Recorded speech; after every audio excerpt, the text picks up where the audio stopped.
Thank you, Mr. Speaker. I rise in support, obviously, of this budget. And first, I wanted to thank our budget chair from San Francisco for the 8th year leading this House in negotiations and making sure that we have a budget that invests in the people of California, but also is responsible.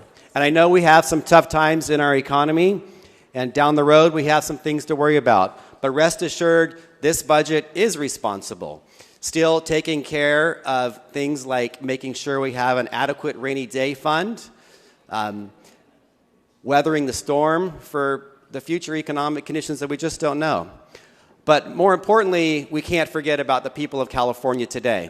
And we've done some historic transformational things in the budget the last 3 years, and this continues them, and it does make some slight adjustments. So certainly the news says deficit, Sacramento, problems. But you should know, members, this is an A- budget.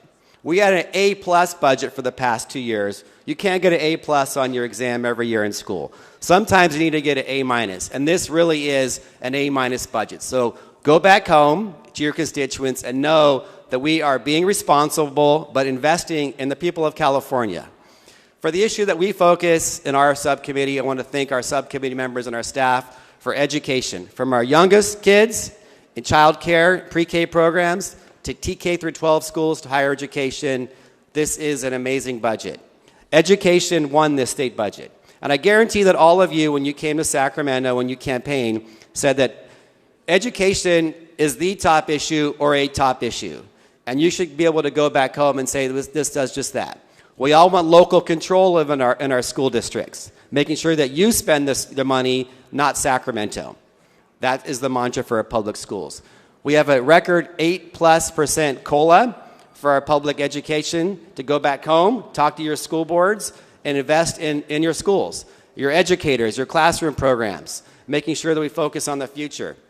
For higher education, as our chair said, we're making sure that we expand access to our universities for CSU and community college. Too many UC applicants, high school graduates, you hear this, graduate with a 4.4 GPA, apply to a UC and get denied.